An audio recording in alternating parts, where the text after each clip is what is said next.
Good morning everyone, welcome to Learnology. उम्मीद है सब लोगों का जो प्रिपरेशन है वो बहुत अच्छा चल रहा है।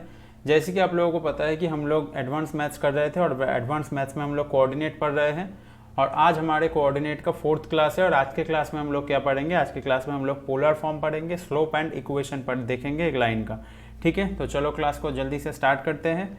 और जो लोग चैनल पर नए हो, सब्सक्राइब नहीं किए हो अभी तक, तो सब्सक्राइब कर लेना और बेल आइकन भी प्रेस कर लेना। तो चलते हैं, सीधा जो टॉपिक है वो स्टार्ट करते हैं। तो पहले हम लोग क्या देखेंगे? पहले हम लोग polar form of a coordinate देखेंगे। पोलर फॉर्म देखेंगे एक कोऑर्डिनेट का। कोऑर्डिनेट का पोलर फॉर्म क्या होता है? मान लो यहाँ पे एक पॉइंट है जो कि P पॉइंट है, जिसका कोऑर्डिनेट क्या है? X y. और मान लो ओरिजिन से लेके उसका जो डिस्टेंस है, ओरिजिन से लेके उसका जो डिस्टेंस है वो क्या है? वो r है। अगर r है तो तुम लोग सभी लोग को पता है r का वैल्यू क्या हो जाएगा? r का वैल्यू हो जाएगा x square plus y square. क्योंकि अगर मैं यहाँ से ऐसे एक ट्राइंगल बनाऊंगा तो ये x बनेगा, ये y बनेगा। और मान लो यहाँ पे जो एंगल है वो है अल्फा। ठीक है, तो ये ट्राइंगल बन गया। यहाँ पे क्या हो गया? r जो है वो हाइपोटेनियस है, y जो है वो परपेंडिकुलर है और x बेस है, इसलिए r का वैल्यू क्या हो गया? r का वैल्यू हो गया root over x square plus y square. अब देखो यहाँ से पोलर फॉर्म कैसे निकलेगा। ये अगर एंगल अल्फा है तो मैं क्या लिख सकता हूँ?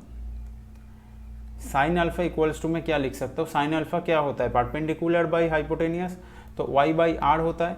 तो यहाँ से मैं y इक्वल्स टू क्या लिख सकता हूँ? y इक्वल्स टू लिख सकता हूँ आर साइन अल्फा। उसी तरीके से मैं कॉस अल्फा इक्वल्स टू क्या लिख सकता हूँ? कॉस अल्फा इक्वल्स टू लिख सकता हूँ एक्स बाई आर, क्योंकि वो होता है बेस बाई हाइपोटेनियस। तो x इक्वल्स टू मुझे क्या मिलेगा? x इक्वल्स टू मुझे मिलेगा आर कॉस अल्फा।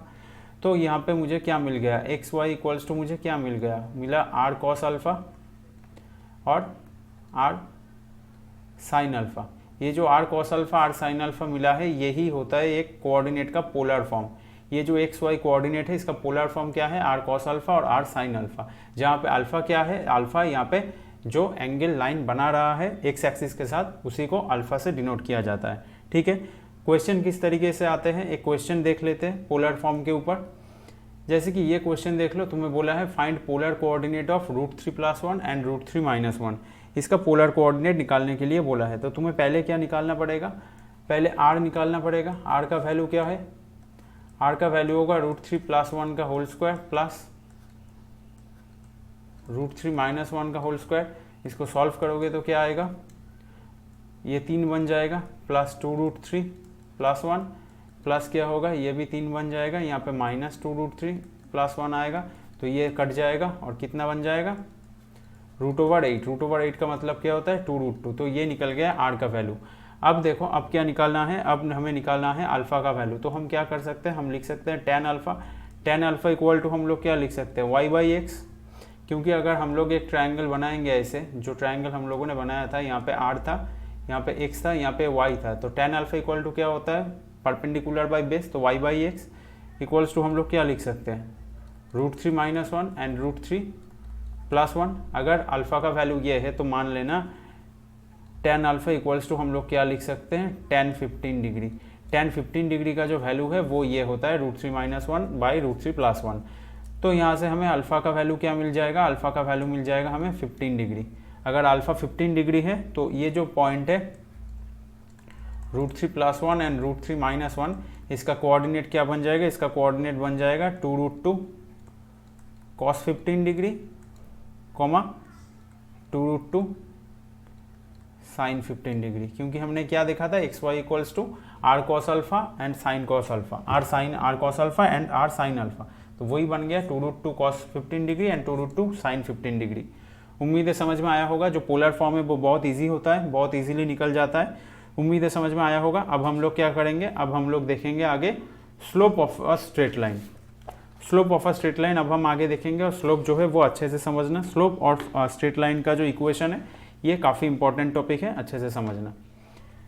देखो, स्लोप में हमें क्या बोला जाता है? अब हमें बोला जाता है, हम ये बोल सकते हैं कि if a line makes angle theta with positive x-axis. If a line makes angle theta with positive x-axis, then क्या होता है? then जो स्लोप होता है, जिसको हम लोग m से डिनोट करते हैं, वो क्या बन जाता है? टेन थीटा, टेन थीटा बन जाता है स्लोप का वैल्यू। क्लियर है, टेन थीटा बन जाता है स्लोप का वैल्यू। तो देखो यहाँ पे दो कंडीशन बनते हैं, एक कंडीशन तो बनते हैं जहाँ पे दो लाइन एक दूसरे के परपेंडिकुलर है, ये एक लाइन है और ये एक लाइन है। मान लो यहाँ पे जो एंगल है वो है थीटा और ये लाइन से परपेंडिकुलर है, तो ये पे जो एंगल है ये बन गया 90 डिग्री। क्लियर है।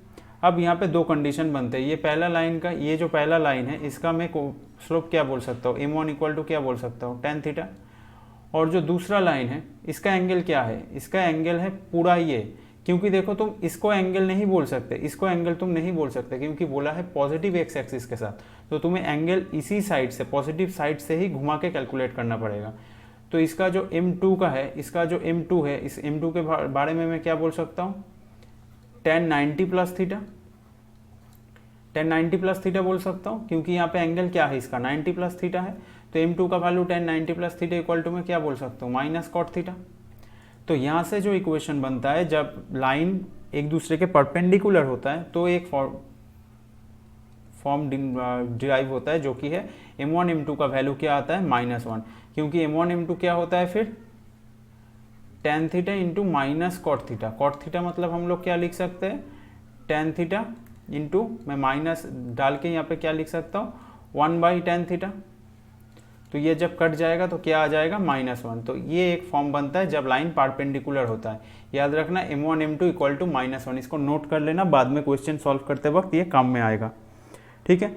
और एक कंडीशन ये वाला बनता है जो मैंने यहाँ पे करके रखा है कि दो लाइनें जब पैरेलल होता है, दो लाइन क्या है, पैरेलल है, दो लाइनें जब पैरेलल होता है तब क्या होता है, तब यहाँ पे मैं लिख देता हूँ m1 इक्वल्स टू m2 होता है, दोनों का जो स्लोप है वो सेम होता है। क्यों स्लोप होता है, कि सेम होता है, क्योंकि देखो दो लाइनें पैरेलल है, ये लाइन इन दोनों को इंटरसेक्ट कर रहा है, तो ये एंगल अगर थीटा होगा तो ये एंगल भी थीटा होगा, दोनों एंगल थीटा होगा, तो दोनों एंगल थीटा होगा तो इसका क्या होगा, m1 इक्वल टू क्या निकलेगा, tan थीटा, और इसका भी तो एंगल थीटा है, तो m2 इक्वल टू क्या निकलेगा, m2 इक्वल टू भी tan थीटा निकलेगा, तो m1 इक्वल टू m2 बनता है। क्लियर है, स्लोप क्लियर है। स्लोप से लेके अभी हम लोग चलेंगे इक्वेशन ऑफ लाइन की तरफ, फिर हम जाके दो क्वेश्चन देखेंगे और आज का सेशन खत्म करेंगे, क्योंकि ये जो टॉपिक है स्लोप ऑफ लाइन के ऊपर, इक्वेशन ऑफ लाइन के ऊपर हम लोग बहुत सारा क्वेश्चन करने वाले हैं। इस क्लास में हम लोग नहीं करेंगे, इस क्लास में हम लोग दो क्वेश्चन करेंगे ताकि तुम लोग अच्छे से वीडियो को देख के जो सारा कॉन्सेप्ट है अच्छे से समझ जाओ। फिर नेक्स्ट क्लास में हम लोग 7 से 8 क्वेश्चन करके नेक्स्ट टॉपिक की तरफ चलेंगे कोऑर्डिनेट का। ठीक है, इस तरीके से ये टॉपिक खत्म होगा। तो अभी हम लोग क्या देखेंगे, अभी हम लोग देखेंगे equation of line. Equation of line क्या है, देखो अगर मैं ऐसा एक लाइन खींच देता हूँ जहाँ पे ये क्या है, यहाँ पे x1 y1 है और यहाँ पे क्या है x2 y2 है। ठीक है, और बीच में एक पॉइंट में मान लेता हूँ x और y। तो क्या होगा, ये जो लाइन है, ये तीनों जो पॉइंट है वो एक ही लाइन में है, तीनों का जो स्लोप है वो सेम होना चाहिए। तो यहाँ से मैं क्या लिख सकता हूँ, यहाँ से ये जो लाइन है इसका इक्वेशन क्या बनेगा, इसका इक्वेशन बनेगा y minus y1 equal to y2 minus y1 by x2 minus x1 into x minus x1। ये कहाँ से आया, ये कहाँ से आया बताओ, ये आया, इसका जो फॉर्म है उस फॉर्म से आया। जो फॉर्म क्या था, y minus y1 by x minus x1 equal to y2 minus y1 by x2 minus x1। तो इसको याद रखना, इसी से हम लोग क्वेश्चन सॉल्व करेंगे, इक्वेशन निकालेंगे, इसको याद रखना, ये एक लाइन का फॉर्म होता है। ठीक है, यहाँ से बाद में हम देखते हैं कि जो इक्वेशन है स्ट्रेट लाइन का वो भी डिराइव होता है यहीं से, वो हम बाद में देखते हैं। अभी हम लोग देखेंगे क्या स्लोप क्या होता है, दो पॉइंट के बीच में स्लोप क्या होता है। मान लो ये एक लाइन है, दो लाइन के बीच में स्लोप क्या होता है। यहाँ पे मान लो ये पॉइंट है x1 और y1, और यहाँ पे मान लो दूसरा पॉइंट है x2 y2। ठीक है, तो तुमने मानो यहाँ से ऐसे ट्रायंगल बना दिया, ट्रायंगल थोड़ा बुरा हो गया, मैं फिर से कर देता हूँ। ऐसे मेरा ड्राइंग थोड़ा बुरा है तो कुछ बुरा मत मान लेना। मानो तुम यहाँ से एक ऐसे ट्रायंगल बना दिया, अब ये एंगल भी थीटा है, थीटा या अल्फ़ा कुछ भी मान लो, तो ये एंगल भी अल्फ़ा होगा क्योंकि ये स्ट्रेट लाइन है। तो फिर जो स्लोप है वो क्या हो जाएगा, tan अल्फ़ा, छोड़ो अल्फ़ा नहीं, इसको हम थीटा कर देते हैं क्योंकि थीटा से ही मैंने पढ़ाया था वहाँ पे, तो थीटा ही कर देते हैं। तो ये भी थीटा है, ये भी थीटा है, तो टेन थीटा का वैल्यू क्या हो जाएगा, इसका वैल्यू टेन थीटा का वैल्यू क्या हो जाएगा, परपेंडिकुलर बाई बेस।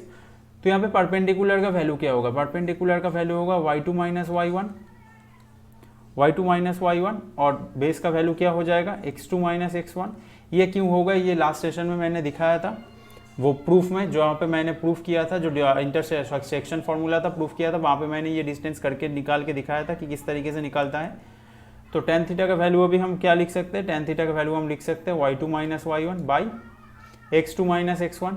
ये टेन थीटा है, ये टेन थीटा क्या है, ये स्लोप है, ये स्लोप है, slope from 2 points, slope from 2 points जो हमें मिल गया। अब हम देखेंगे कि यहाँ से इस इक्वेशन से हम लोग स्ट्रेट लाइन का इक्वेशन किस तरीके से निकाल सकते हैं। ठीक है, अब देखो हमें क्या बोल सकता हूँ मैं, y minus y1 equal to मैं क्या बोल सकता हूँ, m into x minus x1। m into x minus x1 क्यों, क्योंकि ये वाला जो टर्म है इसका वैल्यू क्या है, इसका वैल्यू टेन थीटा क्या है, स्लोप है, तो इसके इक्वल टू मैं क्या लिख सकता हूँ, m लिख सकता हूँ, क्योंकि स्लोप को हम लोग m से डिनोट करते हैं। तो इसका जो पूरा वैल्यू है वो क्या बन गया, इसका जो पूरा वैल्यू है वो m बन गया। अभी यहाँ से हम लोग क्या लिख सकते हैं, y minus y1 equal to हम क्या लिख सकते हैं, mx माइनस mx1। वहाँ से हम लोग y इक्वल टू क्या लिख सकते हैं, y1 plus mx minus mx1। y equal to क्या लिख सकते हैं हम यहाँ से, और कि mx plus y1 minus mx1। ये जो टर्म है ये एक कांस्टेंट टर्म है, ये जो टर्म है ये टर्म कांस्टेंट है, ये टर्म कांस्टेंट है। तो इसको अगर हम c से डिनोट करें तो हमें क्या मिल रहा है, हमें मिल रहा है mx प्लस c। ये क्या है, ये स्ट्रेट लाइन का जनरल इक्वेशन है, मिल गया। और ये क्या है, और इसको और एक फॉर्म में बोला जाता है, ये है slope form of a line, ये है slope form of a line, इसको बोला जाता है slope form of a line. Clear है। और ये जो c है यहाँ पे मैं लिख देता हूँ y equal to M X plus C. यहाँ पे ये जो c है, ये c क्या डिनोट करता है, याद रखना, ये c डिनोट करता है इंटरसेप्ट लेंथ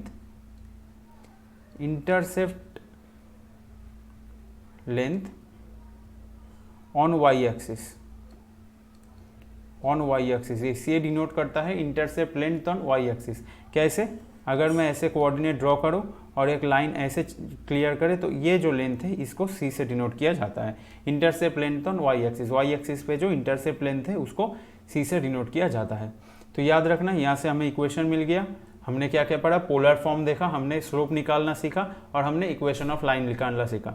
अब हम दो क्वेश्चन करेंगे, जहाँ पे एक में हम स्लोप से क्वेश्चन करेंगे और एक क्वेश्चन हम लोग इक्वेशन ऑफ लाइन के ऊपर से करेंगे। फिर आज का सेशन जो है हम कंक्लूड करेंगे। तो चलो पहला क्वेश्चन देख लेते हैं।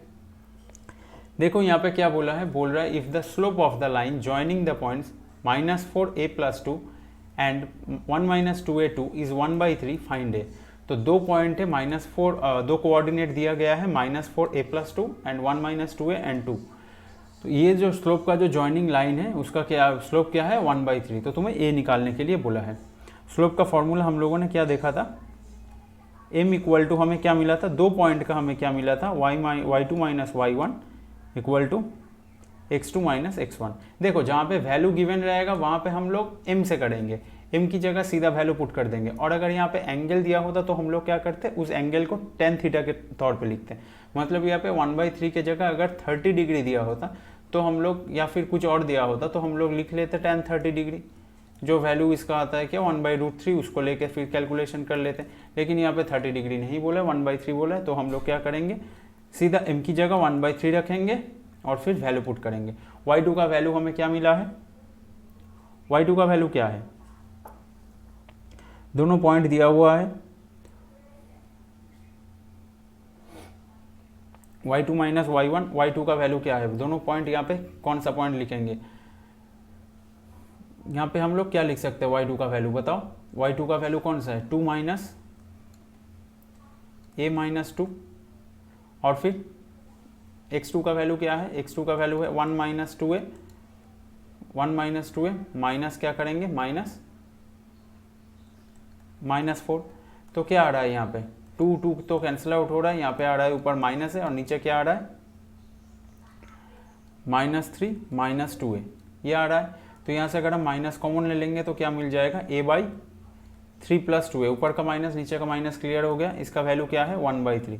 अब यहाँ से सॉल्व करो, सॉल्व करोगे तो क्या आ जाएगा 3 + 2a = 3a।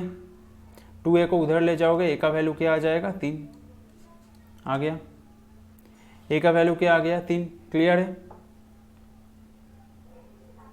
नेक्स्ट क्वेश्चन पे चलते हैं। क्लियर है किस तरीके से स्लोप से निकाला जाता है, क्वेश्चन किस तरीके से आ सकता है। नेक्स्ट क्लास में हम लोग और क्वेश्चन देखेंगे, ठीक है। अभी आज 2 क्वेश्चन करके, ये लास्ट क्वेश्चन है, इसको सॉल्व करके सेशन को कंक्लूड करेंगे।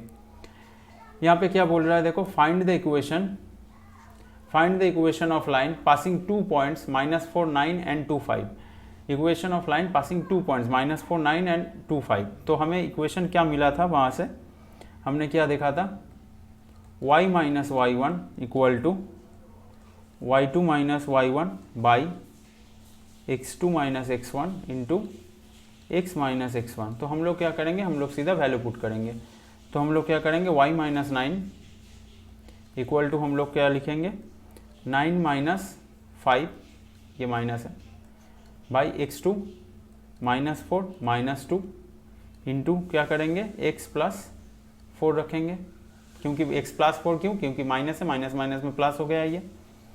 आगे जाके क्या करेंगे, यहाँ से कैलकुलेट कर सकते हैं हम लोग, y - 9 = क्या आ रहा है 9 - 5 करेंगे तो 4 और नीचे आ रहा है -6 और ये x + 4 है यहाँ पे। तो इसको हम काट सकते हैं, इसको हम 3 लिख सकते हैं, इसको 2 लिख सकते हैं। सीधा सीधा मल्टीप्लाई करेंगे तो क्या आ जाएगा, -3 से मल्टीप्लाई करेंगे तो -3y + 27 और यहाँ पे क्या आ जाएगा 2x + 8।